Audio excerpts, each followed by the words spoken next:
നമസ്കാരം. ഒരു കാരണവശാലും വിട്ടുകൊടുക്കില്ല എന്ന് ഭാവിച്ചാണ് സുരേഷ് ഗോപി. നടക്കില്ല. ഇവിടെ ട്രെൻഡ് സെറ്ററായി പരാമർശങ്ങളും ഓരോ ദിവസത്തെ ചർച്ചയ്ക്ക് ഇങ്ങനെ സാധനങ്ങൾ, ഓരോ ന്യൂസുകൾ, വാർത്തകൾ ഇട്ടുകൊടുക്കുന്ന ആളായി സുരേഷ് ഗോപി തന്നെ നിൽക്കുമെന്ന് ഒരു വാശിയുള്ളതുപോലെയാണ് ഇദ്ദേഹം നിൽക്കുന്നതെന്ന് ചിലപ്പോൾ തോന്നിപ്പോകും. നോക്കൂ, ജോർജ് കുര്യൻ ആയിരുന്നു കേരളത്തിലെ BJPയുടെ ഒരു MP. അതിനുശേഷമാണ് സുരേഷ് ഗോപി വന്നത്. സുരേഷ് ഗോപി വന്നതിന് ശേഷം സുരേഷ് ഗോപി കളം നിറഞ്ഞു പിടിക്കാനും വാർത്തകളിലെ താരമാവാനും ഓൾറെഡി വാർത്താ താരമായിട്ടൊക്കെ അദ്ദേഹത്തെ തെരഞ്ഞെടുക്കുകയും ചെയ്തല്ലോ. അപ്പം അതങ്ങനെ നിൽക്കുന്ന ഒരു സംഭവത്താണ് ജോർജ് കുര്യൻ ബഡ്ജറ്റിന്റെ ആഫ്റ്റർ എഫക്റ്റ് എന്നുള്ള നിലയ്ക്ക് ഒരു കാര്യം പറയുന്നത്. നിങ്ങൾ CPM-കാർ കൊട്ടിഘോഷിക്കണ്ട, കേരളം 1-ാം സ്ഥാനത്താണ്, എല്ലാ രീതിയിലും കേരളം ഇങ്ങനെ പ്രബുദ്ധതയുടെ ഒരു മൂർധന്യാവസ്ഥയിൽ നിൽക്കുക എന്ന് കൊട്ടിഘോഷിക്കണ്ട. നിങ്ങൾ സമ്മതിച്ചേരെ ഇതൊരു പിന്നോക്ക സംസ്ഥാനമാണെന്ന്, ഇവിടെ എല്ലാം തകർന്നടിഞ്ഞു കിടക്കുകയാണെന്ന് നിങ്ങൾ സമ്മതിച്ചേരെ. ഞങ്ങൾ ബഡ്ജറ്റിൽ നിങ്ങളെ അനുകൂലിക്കാം, ബഡ്ജറ്റിൽ നിങ്ങളെ പരിഗണിക്കാം.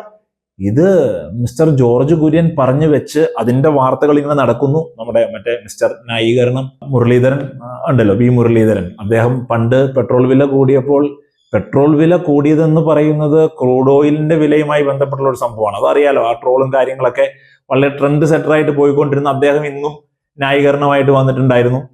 ഈ പറഞ്ഞ പോലെ മുരളീധരൻ പറഞ്ഞിട്ടുണ്ടായിരുന്നു, നമ്മുടെ ജോർജ് കുര്യൻ ഉദ്ദേശിച്ചത് അതല്ല, മറ്റൊന്ന് ഉദ്ദേശിച്ചപ്പോൾ ഇങ്ങനെ ഉദ്ദേശിച്ചു പോയതാണ്. അങ്ങനെയൊക്കെയുള്ള സംഭവങ്ങളൊക്കെ നിൽക്കുമ്പോൾ സാക്ഷാൽ സുരേഷ് ഗോപി വന്നിട്ട് പിന്നോക്ക സമുദായക്കാരുടെ വകുപ്പ് ഒരു കാരണവശാലും ഒരു പിന്നോക്ക ജാതിക്കാരന് കൊടുക്കരുത്, അത് സമൂഹത്തിലെ ഉന്നത കുല ജാതീയനായ ആളുകളിലേക്കോ എന്നെ പോലുള്ളവർക്കോ ഒക്കെ തരിക, അത് അല്ലെങ്കിൽ ഞങ്ങൾ അത് കൃത്യമായിട്ട് ചെയ്യാം. അതിനുശേഷം ഈ ഉന്നത ജാതികളുമായി ബന്ധപ്പെട്ടുള്ള വകുപ്പ് കീഴ്ജാതിക്കാർക്ക് കൊടുക്കുക, അവരതിന്റെ കാര്യങ്ങളൊക്കെ നോക്കട്ടെ എന്ന് പറഞ്ഞ് ജോർജ് കുര്യനെ കടത്തിവെട്ടുന്ന പ്രസ്താവനയും സോഷ്യൽ മീഡിയയിലും മുഖ്യധാര വാർത്താ മാധ്യമങ്ങളിലൊക്കെ വീണ്ടും സുരേഷ് ഗോപിയുടെ ഒരു കടന്നാക്രമണം ജോർജ് കുര്യന് മേലുണ്ടായി.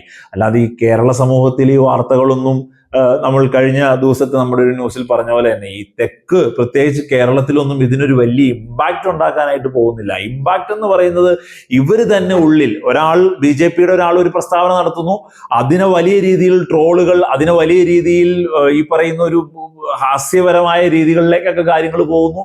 അപ്പോൾ തന്നെ മറ്റൊരാൾ അതിനെ വന്ന് കവർ ചെയ്യുന്നു, ചില ആളിൽ ന്യായീകരിക്കാൻ നോക്കുന്നു, ന്യായീകരണവും ട്രോളിന് വിധേയമാകുന്നു. ഈ ട്രോള് ചെയ്യുന്നില്ലെങ്കിൽ ട്രോള് ചെയ്യിപ്പിക്കുന്ന രീതിയിലുള്ള സ്റ്റേറ്റ്മെന്റുകൾ പറയുന്നു.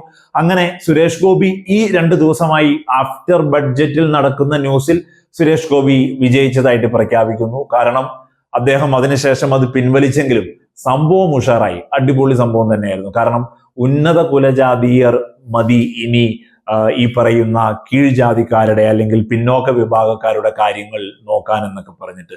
എങ്ങനെ ഇതൊക്കെ പറയാൻ തോന്നുന്നു? എന്താണ് നിങ്ങൾ ഉദ്ദേശിക്കുന്നത് എന്നുള്ളതാണ്. ഒന്നെങ്കിൽ നിങ്ങളൊരു സ്റ്റേറ്റ്മെന്റ് പറഞ്ഞാൽ അത് പൂർണ്ണമായി കൺവിൻസ് ചെയ്യാനും കൺവേ ചെയ്യാനും നിങ്ങൾക്ക് പറ്റണം.